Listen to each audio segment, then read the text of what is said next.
Hello everyone, this is Dr. Ahmet Ergin of 𝐒𝐮𝐫𝐄. Today we are going to talk about how to stop taking insulin. A lot of times people ask this question: do I have to be on insulin the rest of my life if a doctor starts insulin? Or they come to me on insulin and they expect more insulin. And I'll be like, maybe you don't need this at all. We can do totally something different than what you're doing right now. So insulin is not the ultimate choice unless you have type 1 diabetes. If you have type 2 diabetes, yes, some people will need insulin. Definitely, there are a lot of insulin users. Some of them use it really because they really need it. And some of them just use it because their doctor prescribed. In the past, we actually tend to think that starting insulin early would really help the patient to prevent progression of diabetes. But then later on, there are a lot of things, a lot of developments happened, and now we don't have to use insulin as frequently. Now, I'm talking in terms of medications. Of course, when it comes to lifestyle changes, doing better with your diet, doing better with your exercise is the best thing you can do. But sometimes, even in type 2 diabetes, body fails to produce enough insulin.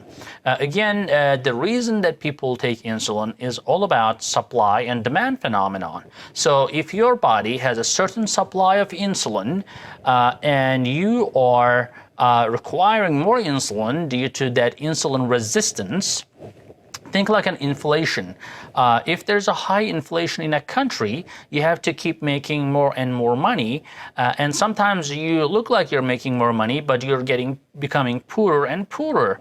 And because inflation, because prices keep going up in everything, the money you're making is really not cutting it. So diabetes is the same way. If your insulin resistance is increasing for one reason or the other, it could be due to age, it could be due to unhealthy eating habits, it could be due to inadequate physical activity, it could be, just genetics, etc., and a combination of all these.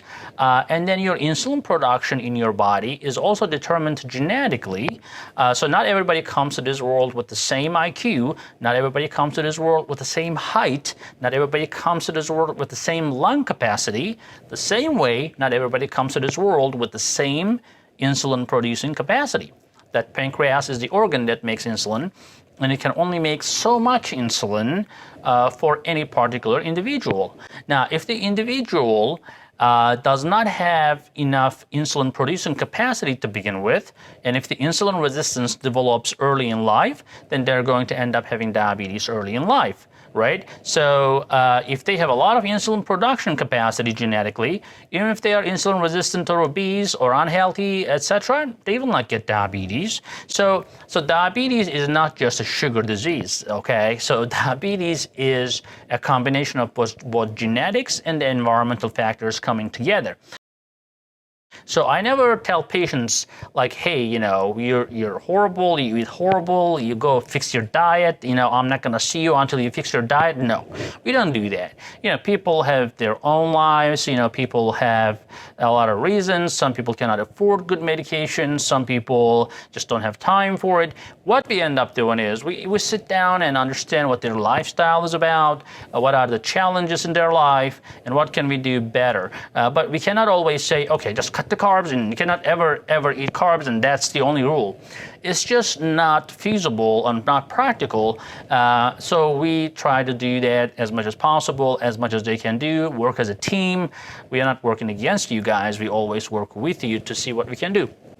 Of course, this is part of the game to keep the insulin requirements down or try to stop the insulin, but also we also have a lot of great medications that definitely help. Now, I know some people are now saying, oh, this doctor is going to promote medications. No, I don't promote anything, guys. I'm a physician, I'm an internal medicine doctor, and as well as an endocrinologist, a diabetes specialist. So we use all sorts of medications. It could be regular pharmaceutical, it could be herbal medications in my practice, whatever we can to try to keep people off of insulin. So that's my primary goal.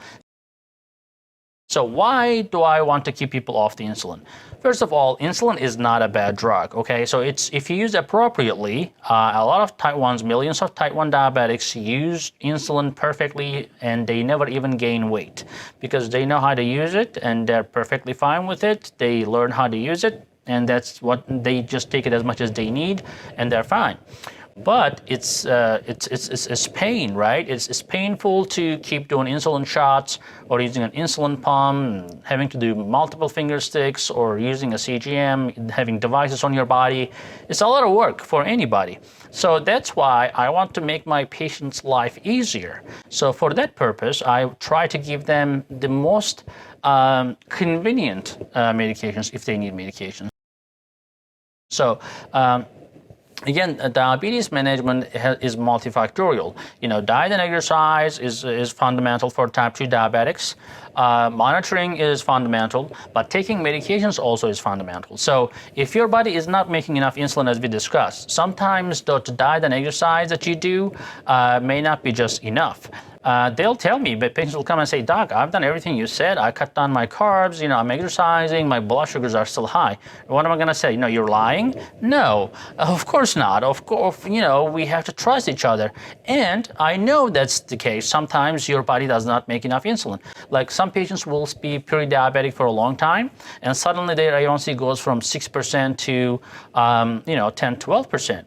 I mean, it happens, and your body sometimes just gives up insulin producing, and they say, that's it, I've done enough, I'm out of here.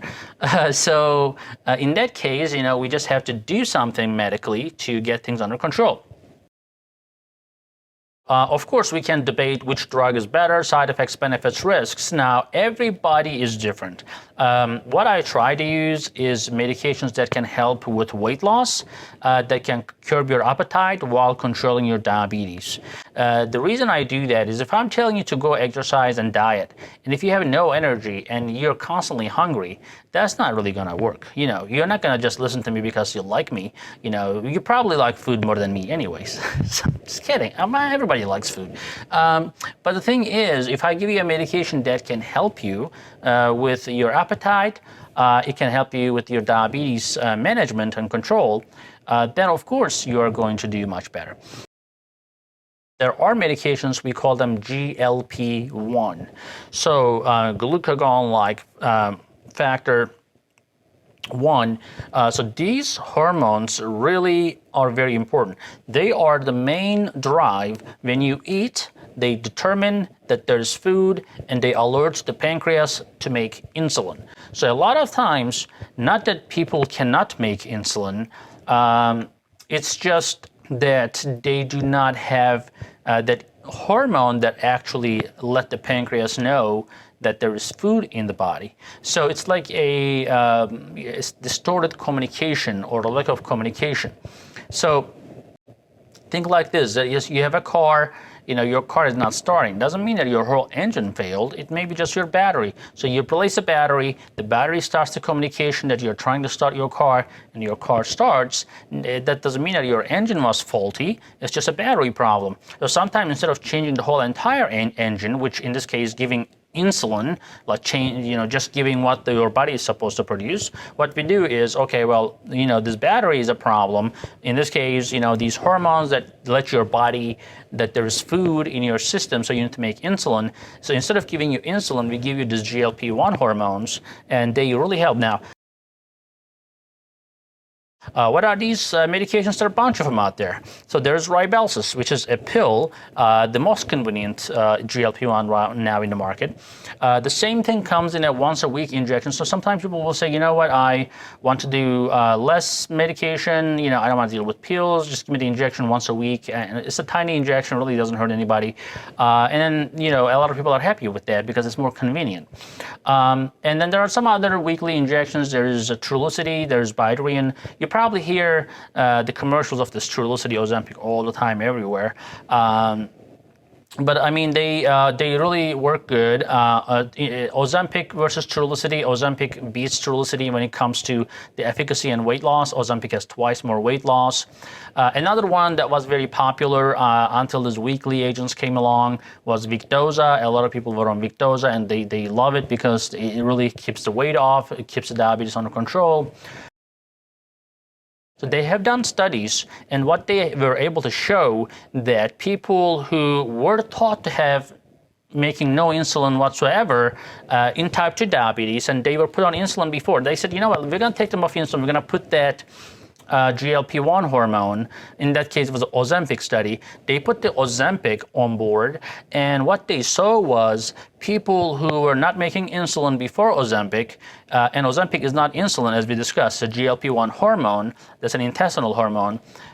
Those people who were not making insulin started making the same amount of insulin that normal individuals did. So as a result, it's not uncommon when I start somebody on Rybelsus or Ozempic, their blood sugar will come down to totally normal levels. The A1C will come down to 5.5%. That's in a non-diabetic range. And people come back and say, oh, wow, I'm not diabetic anymore. I'm like, yeah, you are. It's just that we fixed a problem that was there. The problem is it's not a permanent fix, so you have to keep taking the medication to keep the engine running. So it's like this, let's say you go to a car mechanic and you tell them, there's something wrong, and they find what's wrong, and they say, we need to replace this part. And they replace the part, and you go 1 week later and say, you fixed the car, can we not take that part out? Because, I really don't want to pay for this long term. They'll look at you, right? They're like, what are you talking about? We don't do that. We're not car mechanic, but we tell you that, okay, well, this is how it works. We are replacing this. Basically, you are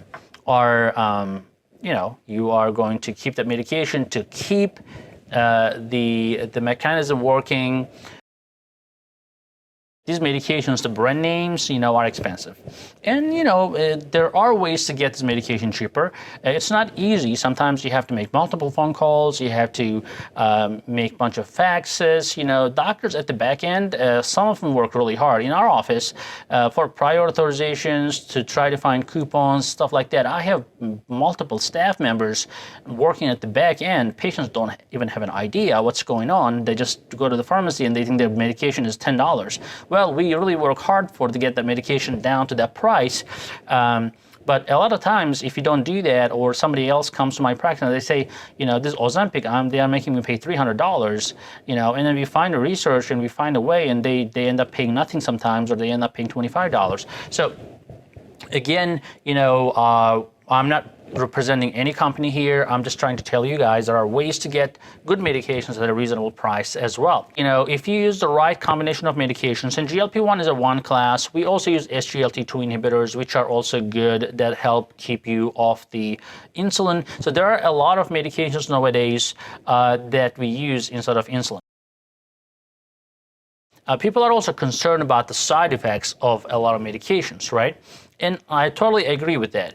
But what we have to do here, we have to assess your risk versus benefit. So if you are having, let's say, pancreatitis history, if you have a family of pancreatic cancer, a bunch of things going on with your pancreas in terms of inflammation or cancer history, we sometimes hold these medications back just because some rats developed cancer, but human studies don't really show any problem. So as a result, we have used these drugs on millions of people and we don't see any problem, but we still are very cautious as doctors. We don't want to put anybody at any risk of a cancer or anything like that by asking the family history to our patients.